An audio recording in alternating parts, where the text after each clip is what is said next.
It was quite nerve-wracking because all the money is primarily banked here.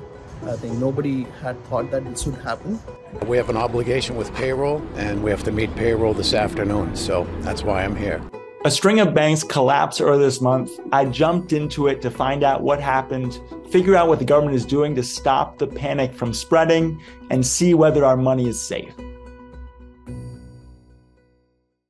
So what happened here is you had this bank called Silicon Valley Bank that grew enormously during the pandemic. The pandemic was great for the tech industry. Silicon Valley Bank is the preeminent bank serving the tech industry. So its deposits tripled between 2020 and 2022. With those deposits, it made a bunch of investments, but a key investment it made was into long-term treasury and mortgage bonds. These things are usually thought of as boring, pretty modest investments that accrue decently over time. If interest rates go up, those bonds lose value, and interest rates did go up, and they went up faster than they have since the 1980s. So that tanked the value of this huge part of the bank's balance sheet. The bank announced that it was selling those bonds at a big loss, and depositors started running for the hills, taking out their money. Word spreads on Slack and group chats and on Twitter, and more of them leave. And before you know it, the bank doesn't have the money to pay these depositors as they're leaving. The banking system is safe.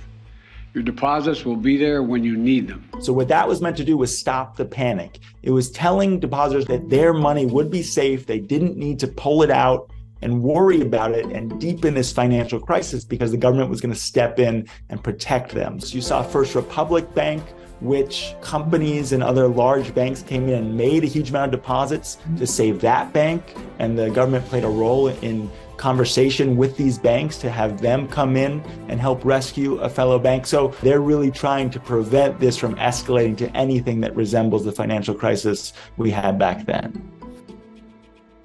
The Federal Deposit Insurance Corporation protects everybody's money up to $250,000 as long as they're at a bank insured by that agency, and the vast majority of banks are insured by that agency. The big thing that the government did right after the collapse was it said, we're going to guarantee all bank accounts at this bank, even if they exceed the insurance covered level of $250,000.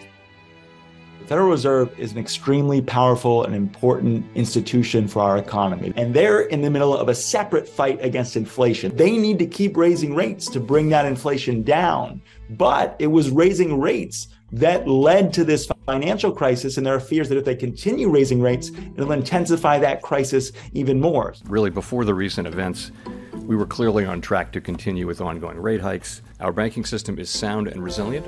So the question is, as the Fed raises rates, something that helped precipitate the crisis, will the banking system remain secure, or could this end up imperiling the financial system further?